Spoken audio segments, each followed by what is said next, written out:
بات ہوئی دعا کی اور ساتھ ذکر کیا عبادت کا، اور دعا عبادت کی اعلیٰ ترین شکل ہے۔ اسی آیت میں آیا کہ جو لوگ میری عبادت سے تکبر کرتے ہیں، یعنی مجھے نہیں پکارتے، سیدخلون جہنم داخرین، ان قریب میں ان کو ذلیل و خوار کر کے دوزخ میں داخل کروں گا۔ اللہ اکبر! ہمارا رب بھی کیسا شفیق ہے، دنیا کے شہنشاہوں سے مانگا جائے تو وہ ناراض ہوتے ہیں، اور ہمارا رب وہ شہنشاہ ہے جس سے نہ مانگا جائے تو وہ ناراض ہوتا ہے۔ اے میرے بندو مجھ سے مانگو، ادعونی استجب لکم، اے میرے بندے مجھ سے مانگ، میں دعا کو قبول کروں گا۔ بے شک جو لوگ میری عبادت سے تکبر کرتے ہیں، یعنی دعا مانگنے سے، ان کو عنقریب میں ذلیل و خوار کر کے دوزخ میں داخل کروں گا۔ تو دعا عبادت کی اعلیٰ ترین شکل ہے۔ کوئی بھی مسلمان جان بوجھ کر اللہ کے علاوہ کسی اور سے دعا نہیں مانگ سکتا۔ ہاں یہ بات ضرور ہے کہ دعا کی قبولیت کا ذریعہ درود شریف ہے۔ صحیح حدیث ہے جامعہ ترمذی میں انٹرنیشنل نمبرنگ کے مطابق 593 نمبر کہ امام کائنات صلی اللہ علیہ وسلم نے فرمایا کہ جو شخص، اس حدیث کا پورا مفہوم یوں ہے کہ جو شخص اللہ کا ذکر اور دروشی پڑھنے کے بعد اللہ کی طرف متوجہ ہوتا ہے دعا کے لیے، تو اللہ تعالیٰ اس کی دعا قبول کرتا ہے۔ تو درود شریف وسیلہ ہے اللہ کے حضور دعاؤں کو قبول کروانے کا۔ اور یہ جو میں بار بار کہہ رہا ہوں کہ دعا عبادت ہے اور یہ اللہ تعالیٰ کے ساتھ خاص ہے، اس کے ثبوت میں قرآن پاک میں یہ میں نے کئی علماء کو بھی یہ آیت پیش کی کہ یہ ڈیفینیٹ ثبوت ہے کہ اللہ کے علاوہ چاہے کسی کو اذن کے ساتھ پکارا جائے یا بغیر اذن کے، مستقل بالذات مانتے ہوئے یا غیر مستقل بالذات مانتے ہوئے، عطائی مانتے ہوئے یا غیر عطائی مانگتے ہوئے، ہر صورت میں دعا عبادت ہے۔ اور یہ ثبوت ہے سورہ النمل کی آیت نمبر 62، امن یجیب المضطر اذا دعا، بتاؤ تو کون ہے جو مصیبت میں گھرے ہوئے شخص کی دعا کو قبول کر لیتا ہے۔ اللہ اکبر! وَيَكْشِفُ السُّوءَ، اور وہ لوگوں سے تکلیف بھی دور کر دیتا ہے۔ وَيَجْعَلُكُمْ خُلَفَاءَ الْأَرْضِ، اور تمہیں زمین پر اگلوں کا وارث کرتا ہے۔ تمہارے باپ دادا مرے تو تمہارے ماں باپ کو وارث کیا، ان کے مرنے کے بعد تمہیں وارث کیا۔ آگے اللہ تعالیٰ نے سوال کیا اس کے ساتھ ہی، اَإِلَٰهٌ مَّعَ اللَّهِ، کیا اللہ کے ساتھ کوئی اور الہ بھی ہے جو یہ کام کر سکتا ہے کہ مصیبت میں گرے ہوئے شخص کی دعا کو قبول کرے اور اس سے تکلیف دور کر دے؟ لہٰذا اس آیت کے تحت اللہ تعالیٰ نے تکلیف دور کرنے والے مشکل کشا کے لیے کہا کہ یہ صرف الہ کی خوبی ہے، الہ کے علاوہ کسی اور میں نہیں ہو سکتی۔ اب یہ اتنی گفتگو اس حوالے سے کافی ہے، اس پہ میں نے ڈیٹیل کے ساتھ پونے 2 گھنٹے کی گفتگو کی ہے۔ دعا صرف اللہ ہی سے، جو اہل سنت پاک .com ہماری ویب سائٹ پر ہمارے یوٹیوب کے چینل 720085 کے تھرو اپلوڈ ہے، اور ایک ریسرچ پیپر بھی اپلوڈ ہے، دعا صرف اللہ ہی سے۔ اس میں نے تمام اس حوالے سے جتنے خدشات اور اشکالات ہیں ان کو بھی کلیریفائی کیا ہے۔ لہٰذا یہ ہماری پہلی کمانڈ مکمل ہوئی۔ اور یہاں پر میں یہ بات بھی بتا دوں کہ یہ 10 کمانڈمنٹس پہ یہ ہمارا ریسرچ پیپر نمبر 7 بھی چھپ چکا ہے۔ 10 کمانڈمنٹس، اس میں یہ 10 کمانڈمنٹس لکھی ہوئی ہیں، اور اس کے بعد اس کے آخری پیج کے اوپر جادو ٹونا، وبائی امراض اور قدرتی حادثات سے بچنے کے سنت وظائف بھی لکھے ہوئے ہیں۔ تو یہ 10 کمانڈمنٹس والا جو ریسرچ پیپر ہے انشاءاللہ آپ سب لوگوں کو درس کے بعد انشاءاللہ افطاری کے بعد مل جائے گا۔ خود یاد کر کے اس کو لے کے جائیے گا جس سے میں یہ درس دے رہا ہوں۔ تو پہلی کمانڈ، وَقَضَىٰ رَبُّكَ أَلَّا تَعْبُدُوا إِلَّا إِيَّاهُ، اور تمہارے رب نے یہ بات طے کر دی تھی کہ مت پوجنا کسی کو سوائے اس کے۔ دوسری کمانڈ، وَبِالْوَالِدَيْنِ إِحْسَانًا، اور اپنے والدین کے ساتھ احسان کرنا۔ اللہ اکبر! توحید کے فوراً بعد ماں باپ کے ساتھ حسن سلوک۔ اما یبلغن عندک الکبر احدہما او کلاہما، اگر وہ تمہارے پاس بڑھاپے کی حالت میں پہنچ جائیں، وہ دونوں یا دونوں میں سے ایک، فلا تقل لہما اف ولا تنہرہما، تو ان کو اف تک بھی مت کہنا اور ان کو مت جھڑکنا۔ اف کی صحیح ٹرانسلیشن پنجابی میں ہو سکتی ہے، یہ عربی میں اس کو کہتے ہیں اف، کجروی کے ساتھ بات کرنا۔ ماں باپ کو خصوصاً ذکر کیا بڑھاپے میں، کیونکہ بڑھاپے میں ظاہر ہے کہ ماں باپ بھی بچگانہ عادتیں ہو جاتی ہیں، ان سے بسا اوقات ایسی باتیں نکل جاتی ہیں کہ جوان اولاد کو غصہ آتا ہے. تو اسی خاص موقع پر انسٹنکٹ پر سٹرائک کیا اللہ تعالیٰ نے کہ بڑھاپے میں دونوں یا ایک پہنچ جائے، ان کو اف بھی مت کہنا. گالی گلوچ مارنا پیٹنا تو بڑی دور کی بات. وَاخْفِضْ لَهُمَا جَنَاحَ الذُّلِّ مِنَ الرَّحْمَةِ، اور اپنے کندھے عاجزی کے ساتھ ان کے سامنے جھکا کے رکھنا، یوں اکڑ کے نہیں. اور یہ بھی بات یاد رکھیں کہ جھکنے میں اتنا نہیں جھکنا چاہیے کہ ہاتھ گھٹنوں تک پہنچ جائے، وہ حد رکوع ہے، وہ حرام ہے اللہ کے علاوہ کسی کے سامنے جھکنا. ہاں تھوڑا بہت یوں جھکنا اپنے استاد کے سامنے یا ماں باپ کے سامنے، تو یہ اللہ تعالیٰ نے فرمایا اپنے کندھے جھکا کر رکھو.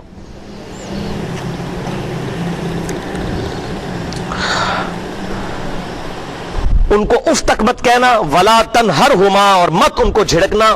وقل لہما قولا کریما، اور ان کے ساتھ بڑی نرمی کے ساتھ بات کرنا. بوڑھے ہو چکے ہیں، ان کے ساتھ نرمی کے ساتھ بات کرنا. وَاخْفِضْ لَهُمَا جَنَاحَ الذُّلِّ مِنَ الرَّحْمَةِ، اور اپنے کندھے عاجزی کے ساتھ ان کے سامنے جھکا کر رکھنا. وَقُلْ رَبِّ ارْحَمْهُمَا كَمَا رَبَّيَانِي صَغِيرًا، اور ان کے لیے دعا کرتے رہنا، اے رب میرے ان پر رحم فرما جس طرح انہوں نے بچپن میں مجھے پالا تھا، اب تو ان پر رحم فرما.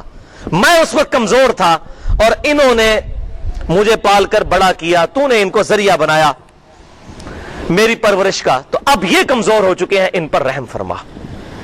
یہ دعا یاد کر لیجئے.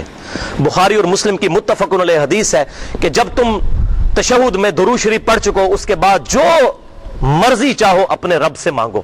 تو اس میں یہ دعا بھی ضرور مانگا کریں، خواہ والدین زندہ ہوں یا فوت ہو چکے ہوں. اپنے ماں باپ کے لیے یہ دعا کیا کریں. اس کے علاوہ بھی مسنون دعائیں، رب ارحمہما کما ربیانی صغیرا، یہ دعا یاد کر لیجئے. سورہ بنی اسرائیل آیت نمبر 24. اب یہاں پر وہ حدیث بھی یاد کر لیں جو المستدرک للحاکم میں صحیح سند کے ساتھ اور جامعہ ترمذی میں بھی موجود ہے کہ امام کائنات صلی اللہ علیہ وسلم نے فرمایا، جبرائیل علیہ السلام نے عرض کی کہ اے اللہ کے رسول آمین کہہ دیجئے کہ ہلاک ہو جائے وہ شخص جسے ماں باپ میں سے دونوں یا ان میں سے کوئی ایک بڑھاپے کی حالت میں ملے اور وہ ان کی خدمت کر کے جنت نہ کما سکے. تو امام کائنات صلی اللہ علیہ وسلم نے اپنی مہر اس پر لگا دی، آمین، ہلاک ہو جائے وہ شخص. اس میں ایک وہ بھی تھا کہ ہلاک ہو جائے وہ شخص جس کے سامنے آپ کا ذکر خیر ہو اور وہ آپ صلی اللہ علیہ وآلہ وسلم پر درود شریف نہ پڑھے. اور تیسرا وہ شخص کہ جو رمضان کا مہینہ جس میں آج ہم بیٹھے ہوئے ہیں، 28واں روزہ 1434 ہجری، شاید کل آخری روزہ ہو، بلکہ یقیناً سافٹ ویئر نے یہی بتایا کہ کل آخری روزہ ہے، کیونکہ تقریباً 40 گھنٹے کا چاند ہوگا، کل نظر آ جائے گا نیکڈ آئی کے ساتھ بھی. جو رمضان کا مہینہ پائے اور وہ اپنے رب سے اپنی مغفرت نہ کروا سکے، وہ بھی ہلاک ہو جائے. تو امام کائنات صلی اللہ علیہ وسلم نے کہا آمین، مہر لگا دی آپ صلی اللہ علیہ وسلم نے اپنی. لیکن اس میں پہلے نمبر پر ماں باپ کا ذکر آیا. اللہ اکبر. ربکم اعلم بما نفوسکم، تمہارا رب خوب جانتا ہے جو کچھ تمہارے جی میں ہے. ان تکونوا صالحین، اگر تم واقعی نیک نیت ہو اور نیکوکار ہو، فإنہ کان للأوابین غفورا، تو بے شک اللہ تعالی رجوع لانے والوں کی توبہ قبول کرتا ہے. کیا مطلب؟ کہ بعض اوقات انسان کوئی ایسے موڈ میں ہوتا ہے کہ بدتمیزی کی نیت نہیں ہوتی لیکن ماں باپ کے لیے کوئی تلخ جملہ نکل جاتا ہے. تو اللہ تعالیٰ نے فرمایا اگر یہ تمہاری عادت نہیں ہے تم نیکوکار، لیکن کبھی کبھار ایسا ہو جائے، فوراً اللہ کی طرف رجوع لاؤ تو اللہ تعالیٰ تمہاری توبہ قبول کرے گا. لیکن شرط کیا لگائی؟ ان تکونوا صالحین، اگر تم واقعی ہی نیکوکار ہو. لیکن اگر کسی کی عادت ہی بدتمیزی کے ساتھ بولنا ہے، اس کے لیے کوئی مغفرت نہیں ہے. یہ بات کو نوٹ کر لیجئے. اگر تم نیک نیت ہو اور ہمیشہ اچھے طریقے سے ڈیل کرتے ہو، کبھی کبھار تم سے کوئی ایسی بات نکل گئی، فوراً اللہ کی طرف رجوع کرو، اللہ تعالیٰ تمہاری توبہ کو قبول کر لے گا. اللہ اکبر. تیسری کمانڈ، وَآتِ ذِی الْقُرْبَى حَقَّهُ وَالْمِسْكِينَ، اور قریبی رشتہ داروں کو بھی اپنے مال میں سے حق دو اور مسکینوں کو بھی، وابن السبیل اور مسافروں کو بھی، وَلَا تُبَذِّرْ تَبْذِیرًا، اور مال کو اڑاتے مت پھیرو، فضول خرچی مت کرو. تو سب سے پہلے کہا قریبی رشتہ داروں کا حق ہے. کیوں؟ سب سے زیادہ جیلسی فیکٹر رشتہ دار ہوتے ہیں.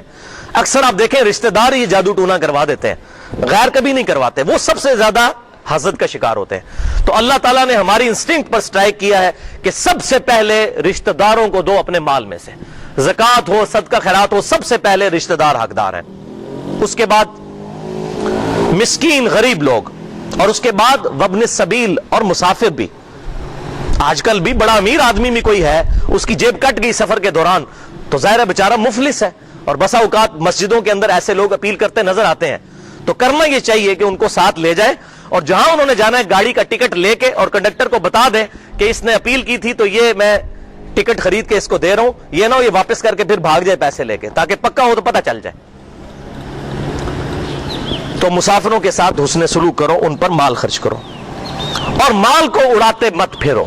فضول خرچی میں مال نہ لگاؤ کہ شادی بیاہ کے موقع پر یا اور مواقع پر فضول مال کو خرچ کر دینا.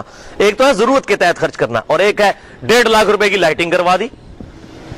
اب 1.5 لاکھ روپے کی لائٹنگ ہوگی، اسی سیٹ کا جو ایک ملازم ہے اس کی بچی شادی کی عمر گزار چکی ہوگی، وہ مال کی وجہ سے اس کی شادی نہیں کر سکا ہوگا، اس کے دل پر کیا چھریاں چلیں گی؟ پھر جب اس کو موقع ملے گا تو وہ سیٹ کے پیٹ میں چھرا گھونپ کر اس کا مال لے کر بھاگے گا. کیوں نہیں بھاگے گا؟ آپ اس کی انسٹنکٹ کے اوپر حملہ کر رہے ہیں. اسی لیے اللہ تعالیٰ نے فرمایا فضول خرچی مت کرو. کیوں؟ آگے بات، ان المبذرین کانوا اخوان الشیاطین، بے شک فضول خرچی کرنے والے شیطانوں کے بھائی ہیں. وکان الشیطان لربہ کفورا، اور شیطان تو تیرے رب کا بڑا ہی ناشکرا ہے. شیطانوں کے بھائی ہیں. ظاہر شیطنت پھیلے گی اور لوگوں میں دشمنی اور حسد کی آگ بھڑک اٹھے گی. جب ایک سیٹ جو ہے وہ لاکھوں روپیہ بیٹی کی شادی کے اوپر لگا دے گا صرف لائٹنگ کے اوپر، تو ظاہر ہے کہ غریب لوگوں کے دلوں پر تو چھریاں چلیں گی. وَإِمَّا تُعْرِضَنَّ عَنْهُمُ ابْتِغَاءَ رَحْمَةٍ مِّن رَبِّكَ ترجوها، اور اگر تم خود بھی امیدوار ہو غربت کی وجہ سے اپنے رب کی رحمت کے، کہ تمہارے پاس مال نہیں ہے کسی غریب کو دینے کے لیے، اور تم خود اپنے رب کی طرف متوجہ ہو کہ اللہ تعالیٰ مجھے کچھ مال دے، تم خود بھی مفلسی کے حال میں ہو، تو پھر کیا کرو؟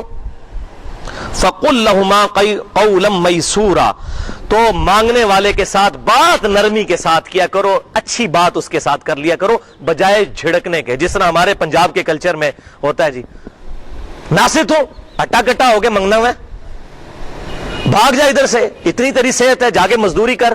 ہاں واقعی صحیح ہے، اس کو پیار و محبت کے ساتھ سمجھایا جائے، لیکن اس طریقے سے نہیں. سائل کو جھڑکنا نہیں ہے. اور اگر کوئی معذور ہے آنکھوں سے یا پاؤں سے یا ہاتھوں سے، تو وہ شرعاً بھیک مانگ سکتا ہے، جائز ہے اس کے لیے.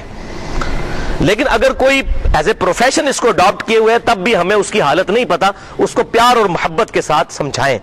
اور الحمدللہ آپ نے مال نہیں بھی دینا تب بھی اللہ کے اس حکم پر تو عمل کریں. اور میں پوری کوشش یہی کرتا ہوں، کوئی فقیر ہے جتنا مرضی غصہ آیا ہو اس کو کہتے ہیں بھائی اللہ تعالیٰ آپ کی مصیبت دور کرے، اس کو دعا دے دیجئے بس. اگر مال نہیں دینا، آپ جو اس کو 4 سلواتیں سنوا رہے ہیں اور اس پر جملے کس رہے ہیں، یہ آپ کس کھاتے میں؟ آپ مال نہیں دے سکتے تو خاموش ہو جائے. یہ غیر اخلاقی حرکت کیوں کرتے ہیں؟ تو اللہ تعالیٰ فرما رہا ہے اگر تم خود بھی مال کے امیدوار ہو تو بات احسن طریقے سے کر لیا کرو. وَلَا تَجْعَلْ يَدَكَ مَغْلُولَةً إِلَىٰ عُنُقِكَ، اور اپنے ہاتھ کو اپنی گردن کے ساتھ نہ باندھ لو، یعنی بہت کنجوس نہ ہو جاؤ. وَلَا تَبْسُطْهَا، اور نہ اپنے ہاتھوں کو بہت کھول دو کہ سارا مال ہی لوٹا دو. كُلَّ الْبَسْطِ فَتَقْعُدَ مَلُومًا مَحْسُورًا، اور اس کے بعد جب یہ ہاتھ کھول کر سب کچھ خیرات کر دو اللہ کی راہ میں، اس کے بعد پھر پشیماندہ ہو کر درماندہ ہو کر بیٹھ جاؤ کہ میں یہ کیا کر چکا، نیکی گلے پہ گئی میرے. اور یہ اکثر ہوتا ہے. کتنے لوگ ہیں ان کو جب تقوی کا اور پرہیزگاری کا ہیضہ ہو جاتا ہے، پھر مولوی بھی ایسا چکر چلاتے ہیں اس کو کہ پورا مکان جو ہمارے نام لکھ دے، ہمارے مدرسے کے نام، ہماری پارٹی اور جماعت اور ہماری فلاں چیز کے نام لکھ دو. اور لوگ کیا کرتے ہیں، پورا مال، جی میں نے اپنا سارا مال وصیت کر دیا فلاں مدرسے کے لیے، فلاں NGO کے لیے. اسلام اس کو کنڈیم کرتا ہے کہ سارا مال نہ لٹا دو، اللہ کی راہ میں دو، لیکن نہ بہت کنجوسی کے ساتھ اور نہ بہت زیادہ دل فراغی کے ساتھ، درمیان کا راستہ. اور اسی کا ذکر اللہ تعالیٰ نے ایمان والوں کی نشانی بتائی ہے سورۃ الفرقان کی آیت نمبر 67 میں، وَكَانَ بَيْنَ ذَلِكَ قَوَامًا، ہمارے نیک بندے نہ تو کنجوس ہیں اور نہ فضول خرچ، اس کے درمیان رہتے ہیں. نیک بندوں کی نشانی ہے. اور یہ میں بات اپنی طرف سے نہیں کر رہا کہ یہ چیز منع ہے، قرآن پاک میں ہے اور حدیث شریف میں تو اتنی سختی کے ساتھ تلقین آئی.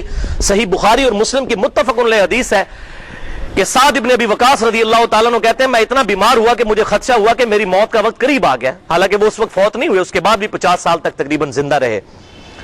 فتح مکہ کے موقع پر کہتے ہیں بیمار ہوئے تو آپ صلی اللہ علیہ وسلم میری عیادت کے لیے آئے، میں نے کہا یا رسول اللہ صلی اللہ علیہ وسلم میری خواہش ہے کہ میں اپنا سارا مال اللہ کی راہ میں خیرات کر دوں۔ اب ذرا اسلام کا فلسفہ سنیں، ٹرو فلسفی آف اسلام۔ تو یا رسول اللہ میں اپنا سارا مال خیرات کر دوں اللہ کی راہ میں؟ فرمایا نہ۔ عرض کی یا رسول اللہ صلی اللہ علیہ وسلم 2/3 مال اللہ کی راہ میں خرچ کر دوں؟ فرمایا نہ۔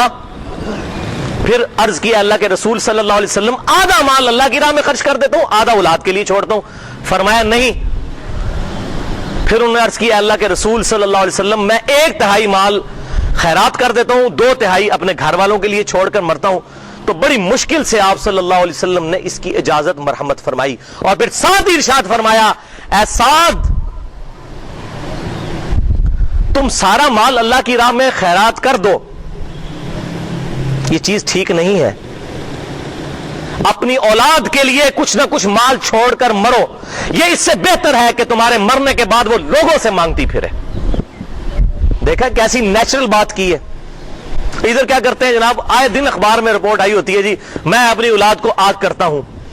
اسلام میں ماں باپ اپنی اولاد کو مال سے آگ نہیں کر سکتے، قطعاً نہیں کر سکتے، کیونکہ مال کا اصل مالک تو اللہ ہے، اور اس نے سورۃ النساء کے دوسرے رکوع کے اندر وارث کے لیے حق رکھ دیا ہے۔ تو اللہ تعالیٰ فرما رہے ہیں نہ تو کنجوس ہو جاؤ اور نہ ہی فضول خرچ۔ ان ربک یبسط الرزق لمن یشاء ویقدر، بے شک اللہ تعالیٰ تمہارا رب جس کے لیے چاہتا ہے رزق کو کشادہ کر دیتا ہے اور جس کے لیے چاہتا ہے تنگ کر دیتا ہے۔ انہ کان بعبادہ خبیرا بصیرا، بے شک وہ اپنے بندوں سے خبردار ہے اور ان کو دیکھ رہا ہے۔ یہ بات ساتھ کیوں آئی تیسری کمانڈ کے اندر؟ بعض اوقات کسی غریب کی حالت دیکھ کے انسان کے اوپر یہ خیال گزرتا ہے کہ یار اس کو اللہ تعالیٰ نے ایسے کیوں رکھا ہے، پتہ نہیں، اور ترس کھاتے کھاتے پتہ نہیں بعض اوقات بندہ شاید اللہ سے شکوہ اور شکایت کر دے۔ تو اس چیز کو کنڈیم کیا جا رہا ہے کہ بے شک اللہ تعالیٰ جس کے لیے چاہتا ہے رزق کشادہ کر دیتا ہے، جس کے لیے تنگ کر دیتا ہے اس کو پتہ ہے کس کو کتنا رزق دینا ہے۔ تو اللہ تبارک و تعالیٰ اپنے ڈیوائن وزڈم سے جو اس نے ڈیسٹنی کسی کی مقرر کر دی ہے رزق کے حوالے سے، وہ اس کو بہتر پتا ہے۔ تم ٹینشن نہ لو، کسی کو مال دے کر ازمایا، کسی سے مال لے کر ازمایا، یہ اللہ تبارک و تعالیٰ کے فیصلے ہیں۔ لہٰذا کبھی بھی کسی غریب کے بارے میں یہ خیال نہ آئے کہ اللہ نے اس کو غریب کیوں رکھا، بس یہ سمجھ لیجئے کہ اللہ تعالیٰ نے اس کو مال اس سے لے کر ازمایا اور مجھے مال دے کر ازمایا، دیٹس آل، اس سے زیادہ کچھ نہیں۔ اللہ اکبر۔ چوتھی کمانڈ 10 کمانڈمنٹ میں سے وَلَا تَقْتُلُوا أَوْلَادَكُمْ خَشْيَةَ إِمْلَاقٍ، اور مت قتل کرو اپنی اولاد کو مفلسی کے ڈر سے۔ نَحْنُ نَرْزُقُهُمْ وَإِيَّاكُمْ، ہم ان کو بھی رزق دیں گے اور تمہیں بھی ہم ہی رزق دیتے ہیں۔ اس ڈر سے اولاد کو قتل کر دینا کہ یہ کھائیں گے کہاں سے، یہ چوتھی کمانڈ میں حرام قرار دے دیا گیا، بنی اسرائیل کے لیے بھی اور ہمارے لیے بھی۔ اور آپ کو پتا ہے آپ کے پڑوسی ملک انڈیا کے اندر روزانہ 3000 بچیاں جب پریگنینسی آئیڈینٹیفائی ہو جاتی ہے الٹراسونک ٹیسٹ کے ذریعے، جس کو ہم الٹرا ساؤنڈ بھی کہتے ہیں، تو ضائع کروا دی جاتی ہیں ماں کے پیٹ کے اندر۔ 3000 بچیاں روزانہ، ظاہر ہے 1.25 ارب کی آبادی ہے وہاں پہ، 1/5 آف ورلڈ وہاں رہ رہے۔ وَلِعَوْذُ بِاللَّهِ تعالی۔ مت قتل کرو اولاد کو مفلسی کے ڈر سے، تمہیں بھی ہم رزق دیتے ہیں ان کو بھی ہم ہی رزق دیں گے۔ ان قتلہم کان خطئا کبیرا، بے شک ان کا قتل کرنا بہت بڑی جرم ہے، بہت بڑا گناہ ہے۔ لیکن یہاں پر یہ بات بھی یاد رکھیں، یہ جو ہمارے ملک کے اندر بہبود آبادی والوں نے ڈھونگ رچایا ہوا ہے اور لوگوں کو اس طرف لگا رہے ہیں کہ جی زیادہ ہوگا تو کیسے کھائیں گے اور کیا کریں گے۔ آپ کو پتا ہے 1901 کے اندر دنیا کی آبادی 1 ارب تھی، اور اس وقت لوگ پریڈکٹ کر رہے تھے کہ 2001 تک دنیا کی آبادی اگر 2 ارب ہو گئی نا تو ہمارے لیے رزق پورا نہیں ہوگا۔ تو 2001 میں 2 ارب نہیں ہوئی،